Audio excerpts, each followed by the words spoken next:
اور دوسری ایک میرے ذہن میں بات ہے، اگر وہ تحریک چلا دیں سارے مل کر کہ نبی کریم کے روضے کو سونے سے بنانا چاہیے، نبی کریم کے روضہ سارا سونا ہونا چاہیے وہاں، اور اندر روشنیاں ہونی چاہیے۔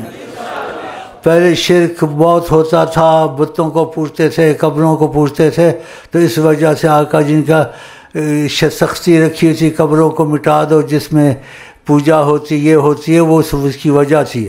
اب لوگ سب سمجھدار ہو گئے، علم آ گیا، اب ایسی وجہ نہیں ہے، تو یہ وجہ ختم ہو گئی ہے۔ تو اللہ تعالیٰ کرے یہ لوگ سب زیادہ نہیں تو ذات مقدس کا احترام کرے، کیونکہ اندر روضہ شریف کے بالکل اندھیرا ہے۔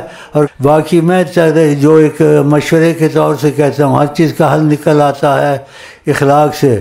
تو یہ باتیں جو سمجھدار ہیں، پاکستان کے سمجھدار عہدیداروں سے لے کر ہر ملکوں میں یہ بات کچھ کا رستہ نکالیں، وہ ان کے مذاکرات کریں سعودیوں کے ساتھ۔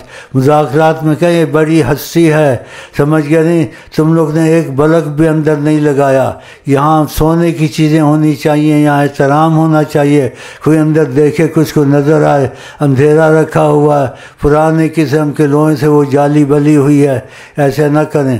تو مذاکرات کے ذریعے، کیونکہ وہ ان کے نبی نہیں ہے، ہمارے بھی نبی ہیں، سب کے نبی ہیں، وہ مان جائیں گے۔